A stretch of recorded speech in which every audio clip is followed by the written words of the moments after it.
क्या कहना चाहिए? आज बड़ा दुख का विषय है, मतलब कि मैं जब कभी भी आया हूँ घर पर तो ऐसा माहौल नहीं था, और ये भी नहीं सोचा था मैं कि ऐसी परिस्थिति में मुझे घर आना पड़ेगा, जो आज पूरे देश, समाज और दुनिया देख रही है।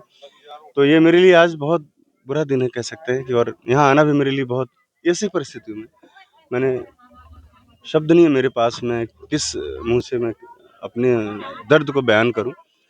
बस यही कहना चाहूँगा कि मेरा जो प्रयास था, मेरी जो चीज़ें थीं, हम पूरी तरह से अपने रास्ते पर अच्छे से जा रहे थे, सफल हो रहे थे।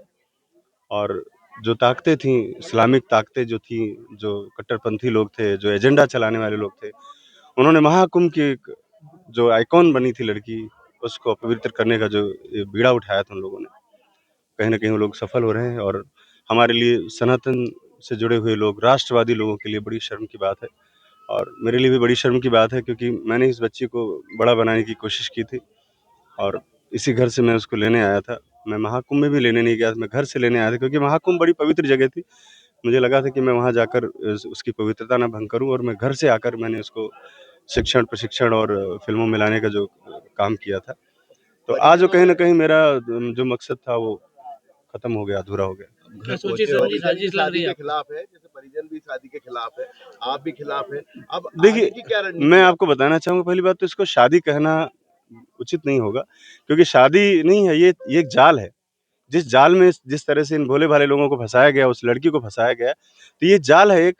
और जो पीएफआई संस्था जो काम कर रही है, मैं पहले से भी बोलता आ रहा हूँ कि ये सब उसी की साजिश है। ऐसी कोई शादी वाली बात नहीं है, और ख़ास तौर पे मीडिया बंधुओं से मैं अनुरोध करना चाहूँगा कि जिस तरह से शादी की बातें चल रही हैं कि टीका लगा रहे हैं, मिठाई खिला रहे हैं, इसके बजाय हम इस पर बात क्यों नहीं करते कि पीएफआई ने किस तरह से बेवकूफ़ बनाया। आप लोगों ने देखा मीडिया में कि किस तरह से वहाँ के 2 घंटे के अंदर ही वहाँ पर पोस्टर बनकर आ जा रहा है, और लिखा हुआ है उस पर कि this is real Kerala story. तो ये देश के नाम पर, समाज के नाम पे, हमारे सनातन धर्म के नाम पर ये धब्बा है। जिस तरह से उन लोगों ने वहाँ पर बुलाकर जाल में फँसाकर भोले-भाले लोगों को और लड़की को कैप्चर किया, जिस तरह से उन लोगों ने ब्रेन वॉश किया उसका। ये वही लोग हैं जो बम बाँध करके कूद जाते हैं आदमी को और खुद को खत्म कर लेते हैं, तो ब्रेन वॉश करने में कितना समय लगेगा उनको, आप बताइए? उनको ट्रेनिंग दी जाती है। इस बात पर चर्चा क्यों नहीं होती है? पीएफआई पर चर्चा क्यों नहीं हो रही है? जिस तरह से फँसाया गया, एक-एक पॉइंट आप देखिए मेरे, एक-एक पॉइंट देखिए, जो बंदा रहने वाला है कहाँ का? बागपत का। लड़की रहने वाली है उज्जैन में, इंदौर में, और केरल किस तरह से फँसा के ले जाया गया उनको फ़िल्म के बहाने कि पिक्चर कराएँगे तुमसे, और उनके बाप को किस तरह से बेवकूफ़ बनाया गया कि तुम कमिश्नर का रोल करोगे। उनको 8 दिन 10 दिन तक वहाँ उन लोगों ने पूरी प्लानिंग की, और एक पंचर छाप आदमी, जो पंचर जोड़ने वाले का लौंडा, वो 2 कौड़ी का, उसके पास वहाँ मिनिस्टर खड़े होंगे जाकर आप। इस पर हम क्यों नहीं चर्चा करते? हम ये बात क्यों करते हैं कि घर वाले राज़ी नहीं? अरे खत्म हो गई बात भाई, घर की राज़ी की बात नहीं है। ये देश के लिए शर्म की बात है, सनातन धर्म के लिए शर्म की बात है, जिस तरह से उस लड़की को फँसाकर और महाकुंभ के आयोजन को विफल कर दिया गया। ये इस पर बात होनी चाहिए। परिजन कह रहे नाबालिग है। बिल्कुल नाबालिग है वो। जी। मानता नहीं है, आप लोगों को भी दिख रहा है सबको, सबको पता है। लेकिन हम इस मुद्दे पर ही बात करें कि ये लव जिहाद था और पूरी तरह से फँसाया गया, मुझसे दूरी बनाई गई। मुझे किसी तरह से हिडन रखा गया, क्योंकि मैं अगर रहूँगा तो मैं शायद समझा दूँ, मैं उनको बताऊँ, कुछ नॉलेज दे सकता हूँ, लेकिन मुझसे दूरी बनाई गई इसलिए कि सनोज मिश्रा सिर्फ़ अपने प्रोजेक्ट के लिए हैं, अपने फ़ायदे के लिए सोचेंगे खाली। ये लड़की के भविष्य को नहीं सोचेंगे। लड़की के भविष्य को अगर मैं नहीं सोचता तो यहाँ से उठा के मैं लेके जाता उसको। आज 1.5 साल से मैं उनको पाल-पोस के तैयार कर रहा हूँ। लेकिन समझाने वाले लोग समझ जाते हैं, और जो साजिश को जो अंजाम देना था, उन्होंने पूरी तरह से प्लान किया था। लड़की बिल्कुल नाबालिग है, और इस पर चर्चा होनी चाहिए, इसकी जाँच होनी चाहिए। देखिए, प्रमाण यही है कि उसकी जब तक मेडिकल रिपोर्ट नहीं आती है, तब तक मुझे नहीं लगता है कि इस बारे में हम कुछ बोलें।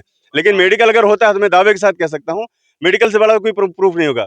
उसकी मेडिकल जाँच होनी चाहिए, तब पता चलेगा कि वो बालिग है या नाबालिग। फ़िल्म का जो है आप फ़िल्म बना रहे थे, अब उस फ़िल्म का क्या होगा? मेरी फ़िल्म कंप्लीट हो चुकी थी, लेकिन उसका 2-3 दिन का शूट भी बाकी है, और जिस तरह से विधर्मी लोगों ने प्लान करके मेरी फ़िल्म को रोकने की कोशिश की, क्योंकि हमने धर्म परिवर्तन पर ही फ़िल्म बनाई थी। पहली बार मुझे जेल भेजा गया, झूठे आरोप में, आप लोगों ने देखा पूरा झूठा केस था। उसके बावजूद जब मैं नहीं रुका और मैंने फ़िल्म कंप्लीट कर ली और उसका ट्रेलर भी लॉन्च कर दिया, तो उसके बाद द डायरी ऑफ मणिपुर को रिलीज़ से रोकने के लिए उन्होंने इतना बड़ा साजिश किया कि जो हमारी हीरोइन थी उसको ही लव जिहाद का शिकार बना अभी दिया। फ़िल्म रिलीज़ होगी अब? मैं कह नहीं सकता, क्योंकि मुश्किलें बहुत हैं मेरे लिए, और फ़िल्म को मैं नहीं चाहता कि रिलीज़ हो। कहा जा सकता है सनातन को टारगेट किया है। बिल्कुल टारगेट किया है, और सबके सामने प्रत्यक्ष है।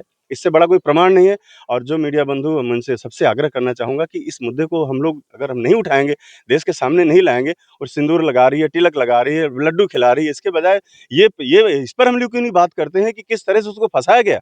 कैसे लेके जाएगा केरल, जहां पर पीएफआई का गढ़ है, सीपीएम के जहां पे लोग बैठे हैं, सीपीआई के लोग जहां पे वामपंथी लोग बैठे हुए हैं, और आप बताइए वामपंथी लोग कह रहे हैं वहां पर कि ये हिंदू मुस्लिम एकता का प्रतीक है। आप बताइए मुझे, हिंदू मुस्लिम एकता का प्रतीक है, और जितने भी मुस्लिम लड़के हिंदू लड़कियों को लेके जाते हैं उनके लिए वहां पर व्यवस्था की गई रहने की, उनको खाने की, उनको चली दी जा रही है।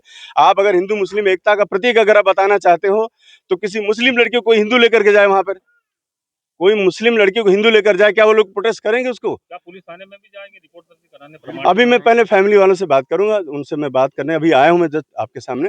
अभी मैं पहले परिवार से सलाह करूंगा, फिर आगे जो भी कदम होगा वो उठाया जाएगा। यहाँ आप परिवार के बीच तो सलाह के लिए पूछे होते हाँ जी, मैं आया हूँ क्योंकि मुझे बहुत सारी चीज़ें थी, हम फ़ोन पर बात नहीं कर सकते थे, तो मैं पहले सलाह-मशवरा करूँगा, उसके बाद जो भी होगा वो कदम उठाया जाएगा। शादी का जो भी विषय होगा सारे बताएंगे तुमको। हाँ, वही बहुत बड़ा संदेश है। बहुत बड़ा संदेश है, समाज के लिए क्या किया जा रहा है? बिल्कुल किया जा रहा है, और जिस तरह से जो कट्टरपंथी लोग हैं, उनकी जो सोच होती है, ये कोई पहला ऐसा वाक़या नहीं है, उनका लक्ष्य ही यही है, टारगेट ही यही है। रमज़ान महीने में उनको सुन्नत होगी, आप सोचिए, रमज़ान महीना ही क्यों चुना उन्होंने? केरल ही क्यों चुना उन्होंने? पीएफआई की मदद लेंगे इसमें? मैं बिल्कुल सरकार से सबसे आग्रह करना चाहूँगा, मैं बड़ी एजेंसियों से आग्रह करना चाहूँगा, सबसे मैं विनम्र निवेदन करना चाहूँगा, देश के राष्ट्रवादी ताकतों से, मध्य माननीय प्रदेश के मुख्यमंत्री माननीय डॉक्टर हाँ, यादव जी मैं उनसे मिलना चाहूँगा, मान करना चाहते हैं। माननीय मुख्यमंत्री साहब से मैं मिलना चाहूँगा, और मैं उनसे मिलने के लिए समय ले रहा हूँ, ताकि मैं उनको सारी बातें, उनके परिवार को ले जाकर के उनके सामने सारी बातें मैं रख सकूँ, और मुझे उम्मीद है कि मेरे साथ सरकार है, और मेरे साथ राष्ट्रवादी लोग हैं हमारे साथ जुड़े हुए, और इसका जल्दी से जल्दी कोई ना कोई समाधान हम निकालेंगे, ताकि ये पर्दाफाश हो सके कि किस तरह से पीएफआई संगठन, जिसको भारत सरकार ने बैन कर रखा है, लेकिन फिर भी काम कर रहा है, फिर भी वो इस तरह की हरकतें कर रहा है, ताकि एक लड़की जो आइकॉन बनी हुई थी, और बहुत सारी लड़कियों को धर्मांतरण का रास्ता खुल जाए। उनका मकसद सिर्फ यही होता है, ट्रेनिंग इसीलिए दी जाती है, सैलरी इसीलिए दी जाती है, नहीं पंचर छाप आदमी जिसके पास खाने का ठिकाना नहीं है, वो जाके वहाँ मंदिर में शादी कर रहा है, प्रेस कॉन्फ्रेंस कर रहा है, उसके पास कौड़ी का आदमी नहीं है जो एक नाश्ता नहीं करा सकता किसी आदमी को, वहाँ प्रेस कॉन्फ्रेंस कर रहा है, वहाँ के मंत्री उसको सैल्यूट कर रहे हैं उसको, और बोल रहे हैं ये बहुत बड़ा सामाजिक समरसता का संदेश जा रहा है। तो मुसलमान लड़कियों की शादी क्यों नहीं करा देते हिंदुओं से? क्या मानते हैं आप इसमें, जो शादी नहीं, साजिश जो हुई है, ये बहुत बड़ी साजिश है, शादी नहीं है, ये साजिश और एक जाल है, जिस जाल में भोले भाले लोगों को फंसाया गया है। लव जिहाद एकदम साक्षात सामने है, और मुझे लगता है कि अगर इसकी निष्पक्ष जांच की जाएगी तो सारी बातें जो मैं बोल रहा हूँ, इससे भी 100 गुना और ज्यादा चीजें बाहर निकल कर आएंगी। पर्दाफाश होगा जल्द। धन्यवाद।